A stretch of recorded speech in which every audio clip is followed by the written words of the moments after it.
соат ба вақти Прага расо 15 ва шумо барнома ахбори озодиро дар пахши мустақим тамошо доред. салом бинандагони азиз. имрӯз 13 июн аст ва нахуст ҳамроҳ бо шумо назаре меандозем ба кулвори барнома. сокинони ваҳшатзадаи Кони Бодом мехоҳанд ҳамроҳи кормандони мақомоти интизомӣ деҳаи худро муҳофизат кунанд. Агар яктата солдата монид мо айнҷа мусафида муҳалла ҳамин муҳаллама яктата имрӯз ман пага бай солдата қошкара менонем. баъди тавсияи таҳрими Русия қурби рубл дар муқобили доллар поин рафт, аммо дар нисбати сомонӣ фарқи зиёде мушоҳида намешавад. ширкати мусофирбар ва ронандагони хатсайри дуюми Кӯлоб аз озмуни ношаффоф барои интихоби ширкати нав шикоят доранд. дарак надорам ман ай озмун. хатсайри мара ман зиёда 20 сола фаъолият дорам. ба иддаои сокинони бархе аз маҳаллаҳои шаҳри Кони Бодом чанд ҳафтаи ахир дар атрофи ҳавливу деворҳояшон шахсони сиёҳпӯшу шубҳаовар пайдо шуда кӯшиши даромадан ба хонаҳояшонро доранд.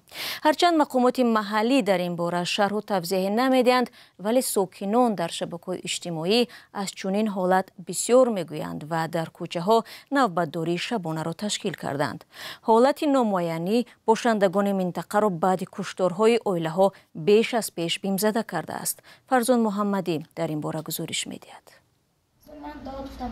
шаби 11 июн шахси сиёҳпӯшу шубҳаовар дар ҳавлии оилаи Қодирово дар маркази шаҳри Кони Бодом мушоҳида шудааст. ба нақли онҳо одами ношинос кӯшиши наздик шудан ба соҳибони хонаро мекард, вале ин ҳолатро пешгирӣ кардаанд. акун деҳи 14 мо инҷа шидагӣ будем. деҳи 14 амайлаб даромдагӣ акун. даромдагӣ ман лекин дидагӣ ме духтарам дидагӣ. бай маска пуштагӣ гуфт почкашанда май маски чашам ҳай гуфт. миша май карамо докуи красам кӯча бурафтем. бо гузашти 2 рӯз аз ин ҳолат ҳанӯз маълум нест ки он шахси сиёҳпӯш кӣ буд ва чӣ мехост. сокинони дигар маҳаллаҳои Кони Бодом аз дубора рух додани чунин ҳодиса дар маҳалли онҳо нигаронанд. дар гурӯҳҳо ва шабакаҳои иҷтимоӣ сокинони минтақа наворҳои чанд рӯз боз мечархад ки аз кӯшиши ворид шудани як марди сиёҳпӯшу ниқобдор ба ҳавлиҳои одамон дида мешавад. зоҳиран ин наворҳо ба дасти мақомот ҳам расидаанд.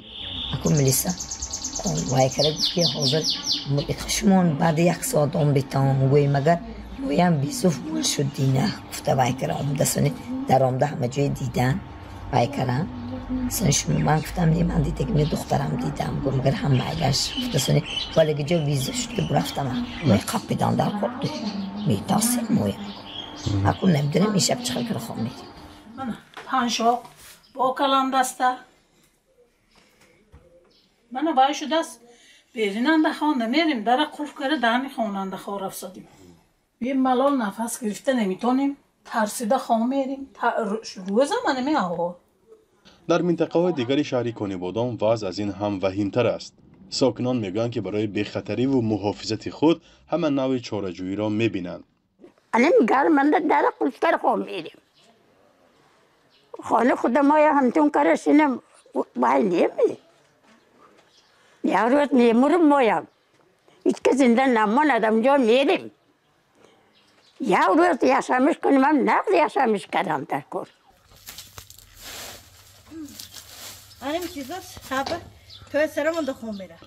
дар хонаводаи Собирово ҳам вазъ чунин аст. Ашуралӣ Собирови 90 сола мегӯяд чанд моҳи охир оромии мутлақ надоранд. шаба бай нест, хоб нест. қалавр кара як регимокате мешинем газанкон кара ёки набошад телевизора баландтар кара мемоним дамаки хом мерем. баъд як кӯчаба вақташанда бурёмда наметонем. ин ҳам дар ҳолест ки чандин ҳавлиҳо дар Кони Бодом беодаму қуфл зада, кӯчаҳо холӣ ва чанде аз хонаводаҳо мотам доранд. танҳо аз оғози ҳамин сол чандин узви дасти кам 5 оила кушта шудаанд ва ба гуфтаи сокинон кушторҳо ба ҳам монанданд. онҳо талаб доранд ки мақомот бояд вазъро мӯътадил созад. агар яктата солдата монид мо айнҷа мусафида муҳалла ҳамин муҳаллама яктата имрӯз ман пага бай солдата қошкара менонем. майлаш ёрдамчи чақ занад то соати хай то рӯз шудан 4 5 гардад мана ани як тамом даромда оба қот кара чопа худда сони исмин ба биран мешад. کشتارهای پی در پی و پیدا شدن شخصان شبه‌آور در نزد خانه و حولی‌های ساکنان محله‌های شهر کانیبادام در حالی است که مقامات انتظامی و امنیتی در این باره شرح و توضیح نمی‌دهند. رادیو آزادی یک هفته پیش به وزارت کارهای داخلی در رابطه به این مراجعت رسمی کرده است و در صورت پیدا شدن تفصیلات آن را نشر خواهیم کرد. این وضع بسیاری از خانواده ها و پیوندان آنها را که در مهاجرت مهنتی قرار دارند نگران کرده است. آنها و ساکنان این منطقه خواهش دارند که مقامات عاملان این حالت ها را هر چه زودتر افشا و بازداشت کنند. فرزان محمدی، رادیو آزادی، شهر کانیبادام. بینندگان عزیز، همانگونه که میبینید سوالهای بی جواب اطراف حوادث اخیر کانیبادام زیاد است. رادیو آزادی به تحقیق این موضوع ادامه خواهد داد و اگر شما نیز اوید این قضیه ها معلوماتی دارید لطفاً به ما نویسید. روز پنجشنبه 13 ایون قرب روبل روسی در مقابل دلار آمریکایی ضعیفتر شده $1 به 91.5 روبل مبادله میشد. روز 12 ایون $1 به 89 روبل برابر بود. ولی بعد اعلان تحریم‌های ایلوگی آمریکا، روسیه فروش دلار و یورو را در بازارهای مالیش متوقف کرد. آمریکا ابراز داشته است که هدف از بخش نوبتی تحریم روسیه قطع نمودن تامین پولی و مالی حمله روسیه به خاک اوکراین است. در تاجیکستان قرب دلار زیاد تغییر نیافته است. بانک ملی تاجیکستان 13 ایون $1 را با 10 سومانی و 72 درم، 1 یورو را با 11 سومانی و 54 درم و 1000 روبل روسی رو به 120 سومانی و 30 درم برابر دانسته است. رو می‌رویم به موضوعهای دیگر. این شب روز از بازداشت و به حبس دراز مدت محکوم شدن 8 روزنامه‌نگار تاجیک رسا 2 سال پر می شود. مقامات آنها را به همکاری با سازمان‌های ممنوع و جنایت‌های دیگر گناهکار کردند. خودشان در نامه‌های جداگانه و دست جمعی از زندان گفتند که ناچار و زیر فشار اتهام را پذیرفتند وگرنه کاری بدی نکرده بودند. همکاران ما امیر سوی و علیشیر ظریفی به عیادت منزل چندی از روزنامه‌نگار زندانی رفتند و از احوال پیوندانشان پرسان شدند. این کندکاری ها در زندان ساخته شدند. به دست محبوسی که اینک 2 سال می شود از خاندانش جداست. دلیر امام علی خبرنگار و بلوگر زندانی در محبس رسومی و کندکاری می کرده است. نه نوشته که با شهنازم از پدر و تن دیگر ای دخترشون شهناز بود. دختر شهناز نام داره برای دخترش که روزی تولد دخترش کرده. بعد زندانی شدن دلیر که نانآور خانواده بوده است، مشکلی خانواده بیشتر شده. پدر او مجبور شد به مهاجرت مهنتی رود. همکار و یاور او عبدالله غربتی نیز خبرنگار سرشناس همراه با دلیر دستگیر شده و دیرتر به 7.5 سال زندان محکوم گردید. او گویا با آن تن نحیف و کمزورش ملیسه تهمتن را لطوکوب کرده است. مادرش میگوید جدایی از عبدالله برای اهل خانوادهش سخت است. پشمون با فرزنداش همیجا همه خدام که کار میکنم میرم مثال قدیمی که پدرش پرزیق میشه تستید میگیره مثال با بودکش گام میزنه گریا کلوش میگیره. خیلی داد کردیم چیکار کنیم.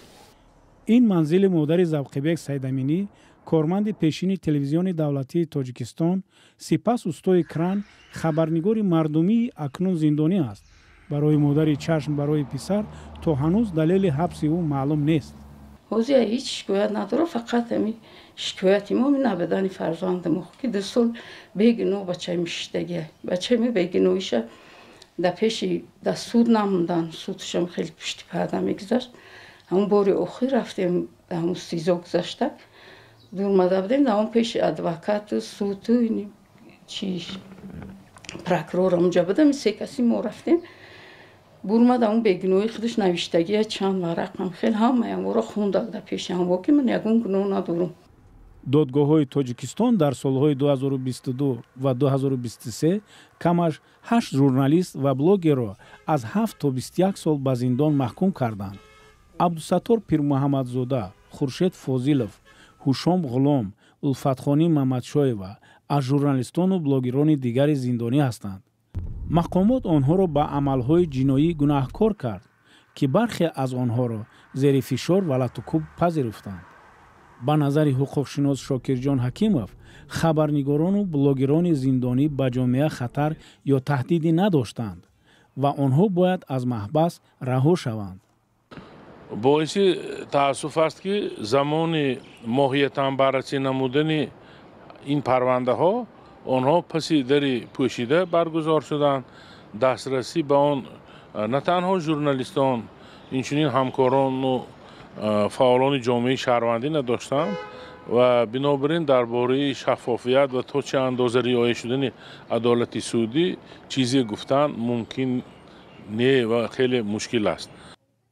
خانواده های خبرنگاران زندانی از حکومت طلب دارند که آنها را آزاد کند. اداره زندان های تاجیکستان به نامه رسمی رادیو آزادی درباره وضع خبرنگاران زندانی پاسخی نداد.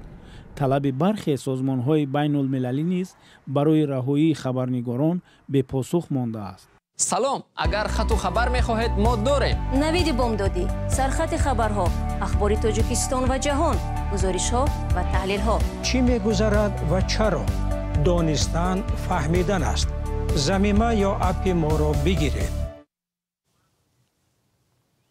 حالا می رویم به جنوب تاجیکستان. در نتیجه یک آزمون دولتی نظارت خطسیری رقم 2 واسطه های نقلات جمعیتی شهر کولوب صاحبین نو پیدا کرد. شرکت دلیر اسماعیل که از حق کار محروم گردید مربوط به پسر ابراهیم اسماعیل اساسگذار گواردیای ملی در کولوب می باشد.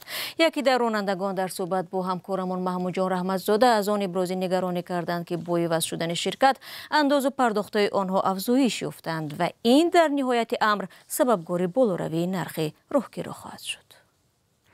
در این مسیر رانندگان خطسیری رقم 2 شهر کولوب به مسافرکشانی مشغولند. جدول کار و کرایه راه را در آن جمعیت دلیر اسماعیل تنظیم کرد. حالا پروانه این جمعیت به آخر رسیده، دیگر باره آن را دراز نکرده اند و راننده ها در اینجا جمع آمده میخواهند اجازه کاری جمعیت دلیر اسماعیل تمدید شود. در 4-5 سال کار کردیم برابری همی ابراهیم یگان کمبودی نیست، همه وقت دستگیری میکنند و همین تعریفی که پول میسپاریم اندک خوب هم قصال یگان کم نبود، همون کار نیست. پروانه کاری جمعیت دلیر اسماعیل آخری مهمه به پایان رسید. پیش از این وزارت نقلیات آزمون اعلان کرده است. در این آزمون جمعیت مسافرکشانی عبدالستار ا پیروز شده است. قرار است از این به بعد مسافرکش ها به این جمعیت شرطنامه بندند. اما رهبر جمعیت دلیر اسماعیل گفت آزمون را بدون آگاه کردن او گذرانده اند. 4 ماه که همی ترمینال کولوب انا آزمون اعلان کردن، درک ندارم ما ای آزمون. خطر ما زیاده 20 سال فعالیت دارم. خطر ما همجا جدمی ما برهم داده سال. رهبر جمعیت دلیر اسماعیل با نشان اعتراض به دادستان کولوب نامه نوشته است. دادستان در پاسخ گفته است که از جانب کمیسیون غالب آزمون جدمم عبدالستاری است. با گفته دادستان از این سبب حالا خطسیر به جدمم عبدالستاری وابسته شده است. اما ناراضگی رانندگان خطسیر در آن است که نرخ و نوای شرکت نو کمی بالا است. با گفته رانندگان از همین سبب آنها میخواهند که با جمعیت دلیر اسماعیل همکاری کنند. خیلی میگن با معذرت بیا چی کو شهرنامه خیلی شهرنامه 260 ما موجه 100 میسپرد ما یک ارزون موشه بخورد دم نیست رفتن اومدن خیلی کم ترک. در کولوب جمعیت‌های خصوصی مسافرکشانی خطسیرها را تنظیم میکنند. رانندگان طریق شهرنامه به این جمعیت‌ها وارد میشوند. اما باری اول نیست که قرارهای ناگهانی اعتراض رانندگان را به بار می‌آورد. هر دفعه از آن حیران می‌شوند که چرا جمعیت انتخاب شده است که به جای ارزانی آوردن نرخ‌ها را بالا می‌برد. کولوب سومین شهر بزرگ تاجیکستان در اکثر خطسیرها تنگیم‌ها به ساکنان خدمت می‌کنند. محمود جان رحمتزاده، آزادی، کولوب. دوستان عزیز با همین مطلب نشر نوبتی برنامه اخباری آزادی را به پایان میبریم. خبرهای نوی ما را در سامانه azadi.org و دیگر صفحه‌های اجتماعی ما میتونید تماشا کنید. خود را احتیاط کنید عزیزان و تا فردا خدا نگهبان هر یکی شما باشید.